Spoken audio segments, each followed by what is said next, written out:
ప్రభువైన యేసుక్రీస్తు నామములో మరి ఒకసారి క్రైస్తవ సహోదరి సహోదరులందరికీ నా వందనాలు. మరొకసారి మీ ముందుకు వచ్చి మాట్లాడడానికి దేవుడు చూపిన కృపను బట్టి ఆయన ఎంతగానో స్తుతిస్తున్నాను. విషయానికి వస్తే మీకు అందరికీ తెలిసిందే, మేము ఆల్రెడీ యూసీవీసీ వారిని ఒక 5 ప్రశ్నలు అడిగి ఉన్నాం. వాటికి వారు ఇప్పటి వరకు సరైన సమాధానాలు చెప్పలేదు. ప్రతిదానికి దొంగతిరుడుగా సమాధానం చెప్తున్నారు. వాళ్ళ ఫాలోవర్స్ తోటి కామెంట్స్తో మా మీద అటాక్ చేపిస్తున్నారు. మేము ఆల్రెడీ చెప్పినట్టుగానే వారు ఎన్ని కామెంట్స్ చేసినా మేము భయపడేది లేదు. మేము ఏదైతే ప్రశ్నలు మనం అడిగి ఉన్నామో వాటన్నిటికీ మాకు ఖచ్చితంగా సమాధానం వారు చెప్పి తీరాలి. అలాగే ఈ సమయంలో ఒక 3 విషయాలు మీతో మాట్లాడాలని అనుకుంటున్నాను. ఏదైతే వారు యూట్యూబ్ ద్వారా వారు పెట్టిన కామెంట్స్ ఉన్నాయో వాటిలో వారు ఏ విధంగా మాట్లాడుతున్నారో వాటిని ఒక్కసారి మీ అందరి దృష్టికి తీసుకురావాలని అనుకుంటున్నాను. ఏదైతే 3 విషయాల గురించి వారు యూట్యూబ్ కామెంట్లో పదే మాట్లాడుతున్నారు. ఏంటంటే, 1 ముసుగుల గురించి మాట్లాడుతున్నారు, 2 దమ్ము ధైర్యం అనే విషయాల గురించి మాట్లాడుతున్నారు, 3వది వారు ప్రతి వాటికి సమాధానం చెప్పకుండా దాటేస్తున్నారు. మొదటిగా ముసుగుల గురించి వారు ఏం మాట్లాడుతున్నారంటే, మీరు ముసుగులు పెట్టుకొని వీడియోలు చేస్తున్నారు, మీకు దమ్ము లేదు ధైర్యం లేదు అంటున్నారు. ముసుగులు పెట్టుకొని చేస్తే మీకు ఏంటి ప్రాబ్లం బ్రదర్?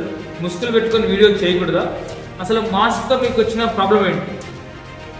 నల్లగా మాస్క్ పెట్టుకున్నావు, నువ్వు సాధనలాగా ఉన్నావని ఒకరు అంటారు. ముసుగు పెట్టుకొని వీడియోస్ చేస్తున్నారు, మీకు దమ్ము ధైర్యం లేదని ఒకరు అంటారు. నల్లగా ఉంటే సాధన, తెల్లగా ఉన్న వాళ్ళందరూ పరిశుద్ధులు అయిపోతారు. ఇక్కడ మాస్కులతో మీకేం సంబంధం బ్రదర్? మీకు మాస్కులతో అవసరం లేదు. మాస్క్ లోపల నుంచి ఏదైతే క్వశ్చన్ మేము అడుగుతున్నామో వాటికి సమాధానం చెప్పండి చాలు. అలాగే మాస్క్ పెట్టుకున్నారు, మీకు దమ్ము లేదు అంటున్నారు. మాకు ఎంత దమ్ము ఉందో ఎంత ధైర్యం ఉందో అందరికీ తెలుస్తుంది తొందరలో. మాకు ధైర్యం ఉంది కాబట్టి, మేము యేసుక్రీస్తు మీద ఆధారపడి వచ్చాం కాబట్టి ఇప్పటి వరకు యూసీవీసీ వారిని ఖండించాం. మీకు ఎంతమంది ఫాలోవర్స్ ఉన్నా, మీ ఫాలోవర్స్ మమ్మల్ని ఏ విధంగా యూట్యూబ్లో కామెంట్స్ పెట్టి మా మీద అటాక్ చేస్తున్నా ఇంకా మేము వారికి సమాధానం ఇస్తున్నాం, మిమ్మల్ని ఇంకా ప్రశ్నిస్తూనే ఉన్నాం. ఇప్పటికైనా జనాలకు అర్థమై ఉంటుంది ఎవరికి ధైర్యం ఉంది ఎవరికి ధైర్యం లేదు అని. అలాగే మీకు 2వదిగా మీకు ధైర్యం లేదు, అందుకే మీరు మొక్కలు చాటేసుకొని మాట్లాడుతున్నారు అంటున్నారు. మొక్కలు చూపించకుండా మాట్లాడడానికి మాత్రాన మాకు ధైర్యం లేనట్ట? మీరు ఎలా చెప్తారు మాకు ధైర్యం లేదని? పోనీ ఒక విషయం చెప్పండి బ్రదర్, ఈ యూసీవీసీ వారు గత కొన్ని రోజులుగా గూగుల్ మీట్లో మీటింగ్స్ కండక్ట్ చేస్తున్నారు కదా, మరి ఎందుకని ఆ మీటింగ్లో మీరు ఎవరు వీడియోస్ ఆన్ చేయట్లేదు? అంటే మీకు దమ్ము లేనట్ట? ఎవరైతే మమ్మల్ని యూట్యూబ్లో ఆ కామెంట్స్ అడిగి ఉన్నారో దమ్ము ధైర్యం గురించి, మీరు వాటిని వెళ్ళి అడగగలరా? యూసీవీసీ వారు మీకు కూడా దమ్ము లేదా అని అడగగలరా? మీరు అడగరు. కనీసం ఆ మీటింగ్లో ఎవరు వీడియోస్ ఆన్ చేయరు, ఎవరికి మైక్స్ ఆన్ చేయడానికి పర్మిషన్ ఉండదు. కనీసం మాట్లాడే స్పీకర్ కూడా వీడియో ఆన్ చేసుకొని మాట్లాడు. ఆయన కూడా దమ్ము లేదని అనగలరా మీరు? ఇది సరైనది కాదు బ్రదర్. మేము ఎందుకు ముసుగులు పెట్టుకొని మాట్లాడుతున్నామో మాకు తెలుసు. ఒక పద్ధతి ప్రకారంగా మేము వెళ్తున్నాం కాబట్టి మాస్కులు పెట్టుకొని మాట్లాడుతున్నాం. దేవుని చిత్తం అయితే త్వరలోనే మాస్కులు తీసి ముందుకు వస్తాం. అప్పుడు తెలుస్తుంది ఎవరి ధైర్యం ఏంటో ఎవరి దమ్ము ఏంటో. అలాగే చాలామంది కామెంట్లో పెడుతున్నారు, మీరు దమ్ముందా అంటున్నారు యూసీబీసీ వారి కదా. ఎందుకు అనకూడదు? మీరు మీ మీటింగ్స్లో అనలేదా దమ్ముంటే మాతో డిబేట్కి రండి అని? అలాగే మేము దమ్ముంటే మీరు మాకు సమాధానం చెప్పండి అని వాడాము. దాంట్లో తప్పేముంది బ్రదర్? మీకు నిజంగా దమ్ముంటే మా అడిగిన క్వశ్చన్స్కి మీరు సమాధానం చెప్పండి. మేము రాంగ్ అని మీరు కరెక్ట్ అని ప్రూవ్ చేసుకోండి, సరిపోతుంది. అంతేగాని ప్రతిదానికి దమ్మని మాట్లాడడం కరెక్ట్ కాదు బ్రదర్. ఇష్టం వచ్చినట్టు కామెంట్లు పెడతారు, జోకులు వేస్తారు. దమ్ పీస్ అంటాడు ఒకడు, ఫ్రై పీస్ అంటాడు ఒకడు. దేవుడి సమయంలో మీకు జోక్ అయిపోయిందా? మీకు నిజంగా అంత రోషం వచ్చినట్లయితే మేము అడిగిన వాటికి మాకు సమాధానం చెప్పండి.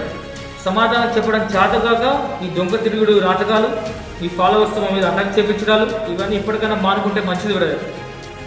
అలాగే 3వదిగా మేము వీడియోలో అడిగిన అన్ని ప్రశ్నలకి వాళ్ళు దొంగ తిరుగుడు సమాధానాలే ఇచ్చారు. ఒక్కటి కూడా సరైన సమాధానం దాంట్లో లేదు.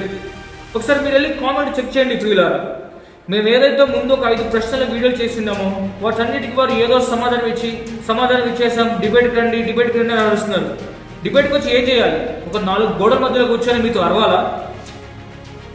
యూట్యూబ్లో చెప్పండి ఆ సమాధానం ఏంటో, అందరూ మొత్తం ప్రపంచమంతా చూస్తుంది. 4 గోడల మధ్యలో కూర్చొని మీతో డిబేట్ చేస్తే ఏమొస్తుంది? మీకు మాకు మధ్యలోనే ఉంటుంది. మీకు నిజంగా అంత మీకు సత్యమని అనిపిస్తే, మీకు నిజంగా మీరు కరెక్ట్ని ప్రూవ్ చేసుకోవాలనిపిస్తే డిబేట్కి ఎందుకు పిలుస్తున్నారు? మేము బహిరంగంగా ధైర్యంగా యూట్యూబ్లో మిమ్మల్ని క్వశ్చన్ చేశాం కదా, అదేవిధంగా అదే ధైర్యంతో బహిరంగంగా మీరు మాకు సమాధానం చెప్పండి, మేము క్వశ్చన్స్ డిలీట్ చేస్తాం.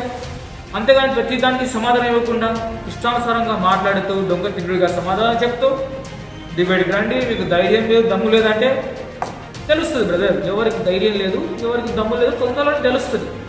దేవుడు ప్రతి దాన్ని బట్టబయలు చేస్తాడు. మీరు దమ్ము అనే విషయం గురించి మాట్లాడారు కదా, మరి ఎందుకని మీరు చాలా ఏళ్ళుగా మీ డీటెయిల్స్ ఎవరికి చెప్పలేదు? మీరు ఏ శాఖకు సంబంధించిన వాళ్ళు చెప్పట్లేదు, మీరు ఏ బోధన నమ్ముతారో చెప్పట్లేదు, మీరు ఏ బాప్టిజం తీసుకున్నారో చెప్పట్లేదు. మీరు అసలు ఎలాంటి బాప్టిజం తీసుకున్నారు బ్రదర్? నాకు తెలియాలి. ఈరోజు మీతో మాట్లాడిన ప్రతి వారిని, మీరు కలిసిన ప్రతి వారిని, మిమ్మల్ని క్వశ్చన్ చేసిన ప్రతి వారిని మీరు ఏ బోధ, మీరు ఎవరిని ఫాలో అవుతారు, మీరు ఏంటి అని అడుగుతారు కదా. అదేవిధంగా మీరు కూడా ఏదో బోధకు చెందినవారు ఉంటారు. ఈరోజు నాకు చెప్పండి, మీరు ఏ బోధకు చెందినవారు? మీకు నిజంగా చెప్పే ధైర్యం ఉంటే మేము అడిగినప్పుడే చెప్పేవారు. మేము అడిగి ఇప్పటికీ చాలా రోజులు అయ్యింది, కానీ ఇప్పటికీ వాటికి సమాధానం లేదు. సమాధానం చెప్పకపోగా దొంగ సమాధానాలు ఇస్తున్నారు, తప్పించుకోవాలని చూస్తున్నారు. తప్పించుకోవడం కుదరదు బ్రదర్. ఇప్పుడు చెప్పండి, మీ పాస్టర్ ఎవరు, మీ చర్చ్ పేరేంటి, మీ పాస్టర్ నెంబర్ ఏంటి, అసలు మీ పాస్టర్ పేరేంటి, ఎందుకు ఇన్ని రోజులు వెలుగు రాకుండా పాస్టర్ దాక్కున్నాడు, మీ లీడర్ ఎవరో మాకు తెలియాలి. మీ డీటెయిల్స్ అన్నీ దాచిపెట్టుకొని మీరు కేవలం మొక్కలు చూపించి వీడియోస్ చేస్తే కరెక్ట్, మేము మొక్కలకు మాస్క్ పెట్టుకుని చేస్తే తప్పు. మాకు ధైర్యం దమ్ము లేదు. మాస్కులు వచ్చి వీడియోలు చేస్తున్నది మాత్రమే మాకు దమ్ము ధైర్యం లేకపోతే ఇన్ని రోజులుగా దాక్కొని వీడియోలు చేస్తున్నా మీకు కూడా దమ్ము ధైర్యం లేదు బ్రదర్. ఈరోజు మేము వచ్చాం, మా నెంబర్స్ అందరి దగ్గర ఉన్నాయి, మా ఛానల్ కూడా అందరికీ తెలుసు. ఎవరైనా కామెంట్ పెట్టచ్చు, మేము ప్రతి ఒక్క కామెంట్కి రిప్లై ఇస్తున్నాం. మాకు ధైర్యం ఉంది కాబట్టి ప్రతి దానికి మేము కామెంట్ పెడుతున్నాం, ప్రతి ఒక్కరికి రిప్లై ఇస్తున్నాం. కానీ ఇప్పటికైనా మీ బుద్ధి మార్చుకోండి, ఈ దొంగతనం సమాధానాలు మార్చుకోండి, ఈ రెచ్చగొట్టే స్వభావం మార్చుకోండి. ఎవరైతే ఫాలోవర్స్ కామెంట్స్ పెడుతున్నారో వారు ఇప్పటికైనా బుద్ధి తెచ్చుకోండి. ఎవరు సత్యం మాట్లాడుతున్నారు, ఎవరు అసత్యం మాట్లాడుతున్నారు, ఎవరు క్వశ్చన్స్ చేస్తున్నారు, ఎలాంటి క్వశ్చన్స్ చేస్తున్నారు, ఆ క్వశ్చన్స్ కరెక్టా లేదా, ఎవరు సమాధానాలు ఇస్తున్నారు, వారి సమాధానం కరెక్టా లేదా, ఇప్పటికైనా మీరు ఆలోచించండి. ఇప్పటికైనా మీరు ఇలాంటివన్నీ మానేసి సూటిగా సుత్తి లేకుండా సమాధానం చెప్తారని. ఎక్కువ సోదదు బ్రదర్. మేము ఏమైతే క్వశ్చన్ డైరెక్ట్గా మిమ్మల్ని అడిగాం, మేము సోది చెప్పామా? చెప్పలేదు. డైరెక్ట్ 2 minutes వీడియో చేసాం, మిమ్మల్ని క్వశ్చన్ అడిగాం. మీరు అంతే ధైర్యంగా, అంతే ఈజీగా ఆన్సర్ చెప్పండి. ఎస్ ఆర్ నో, వెళ్ళామా, చేసామా, వచ్చామా, అంతే. అంతేగాని మాకు సోదంతా చెప్పొద్దు, డైరెక్ట్ ఆన్సర్ చెప్పండి చాలు. ఇప్పటికైనా మీరు ఆన్సర్ చెప్తారని ఆశిస్తూ మీ డిఫెండర్. వందనాలు.